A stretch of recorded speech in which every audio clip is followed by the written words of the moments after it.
When I was 4, we moved into a very nice neighborhood. 1986. Just built. Nice schools.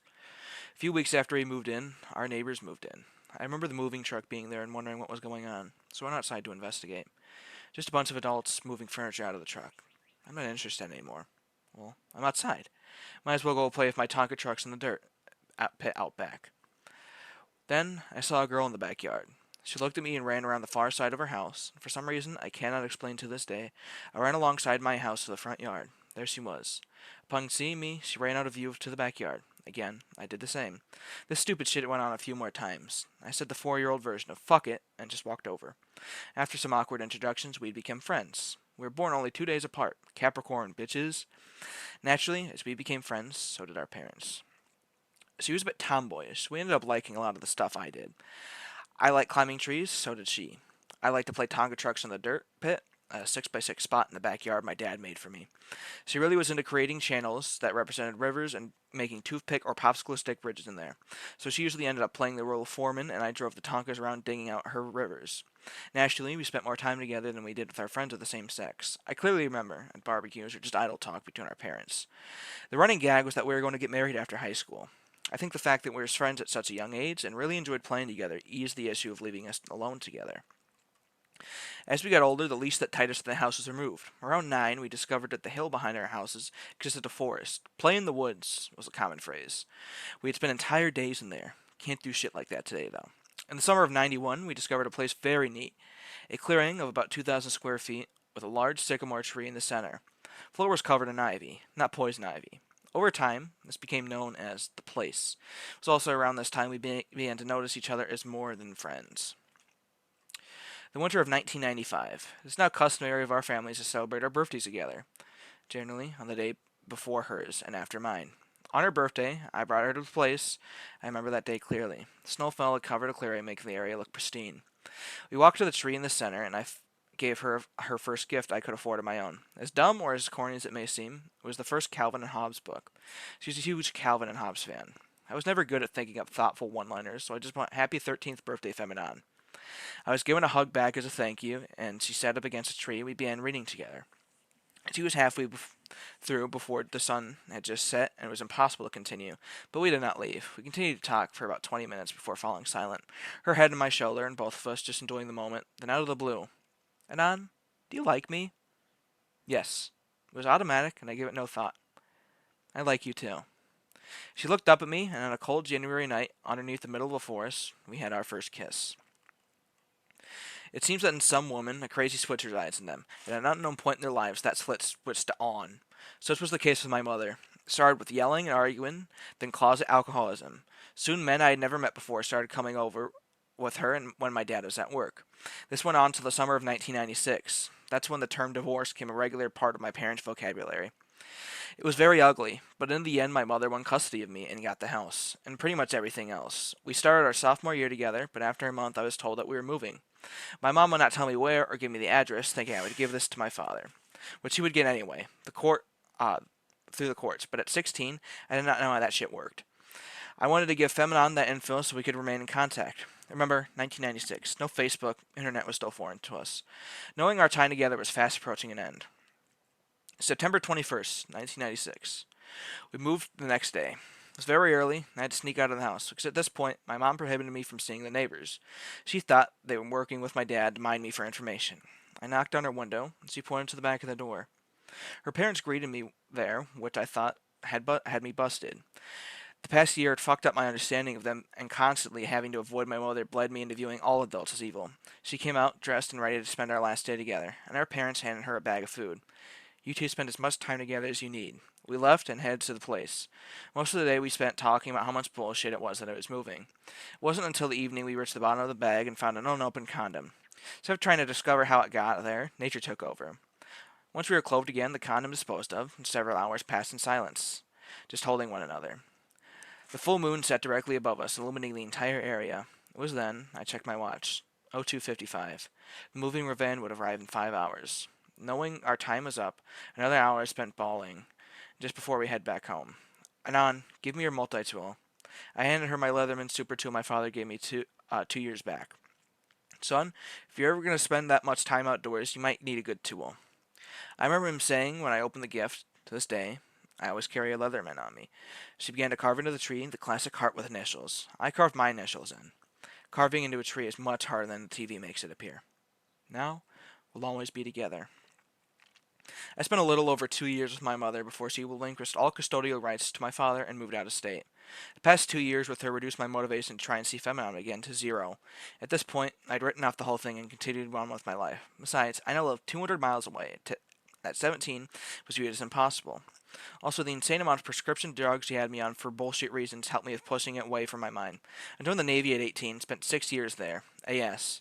Went to school, got a BS in network administration, Linux, and began my career. It wasn't until I was helping my father move into another house in spring of 2008 when my past came flooding back to me.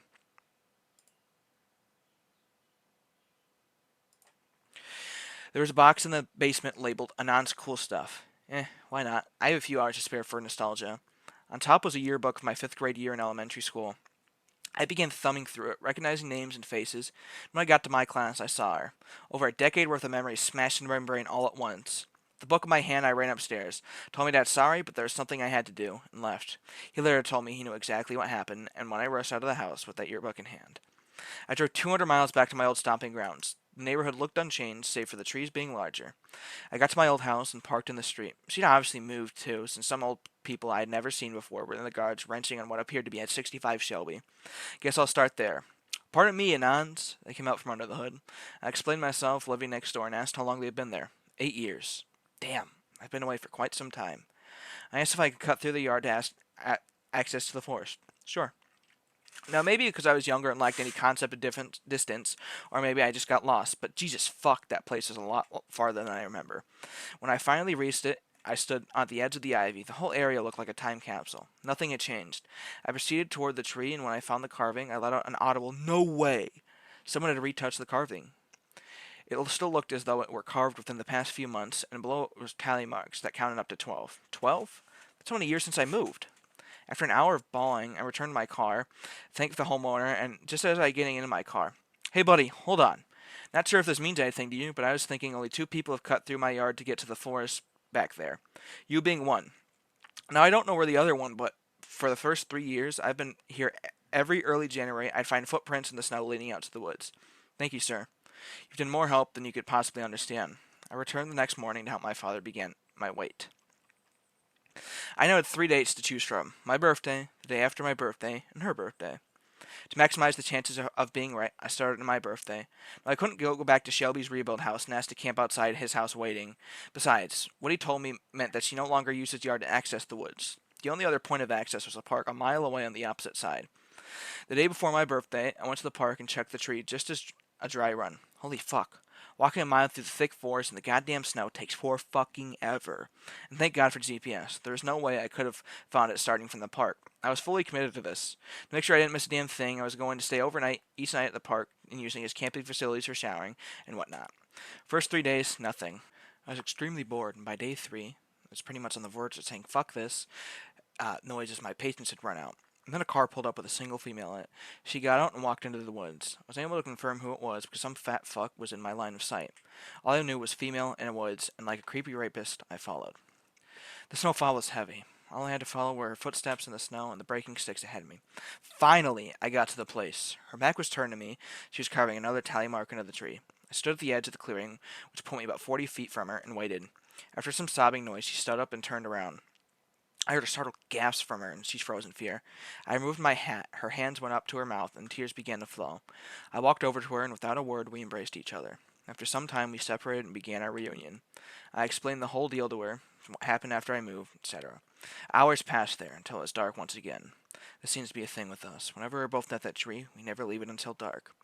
She never married. She dated, but said none of them felt like we did.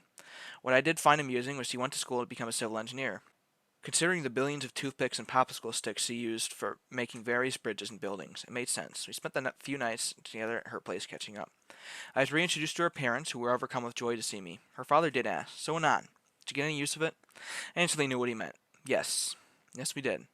And I must say, where other parents would be dicks about the entire thing, you two understood who had formed over those 10 years and encouraged it. When she re-met my father for the first time in my life, I saw him cry. It was rather awkward, but seeing the past my mother had stolen from me. A few months later, I proposed to her, again, at the tree, where else would be appropriate at this point. For a few brief moments, we thought for having a wedding at this place, but quickly realized the logistical nightmare of having to move 20 to 50 well-dressed people through a mile of thick bush. However, the marriage was consummated under that tree. That fucking tree knows more about us than it probably knows about the whole goddamn forest by now. 12 months ago, she died of cancer. Shortly before she died, I was given a gift and given strict instruction to not open it until my birthday. Her ashes were obviously spread around the tree, and the wedding and engagement ring were fitted over a young branch. Over time, the branch will grow and absorb them. This year, my birthday, I sat at the kitchen table with the present in front of me, debating if I should even open it or leave it be. After several hours of mental wrestling, I opened it. Calvin and Hobbes, the book I gave to her 18 years ago. I opened it, and inside the front cover, Happy 13th birthday, Femanon. But taped to the top of the inside cover was a folded piece of paper. I opened it up to see the final panel of the Calvin and Hobbes strip. She had altered the panel. You gave me what I lost to Anon. Until we meet again.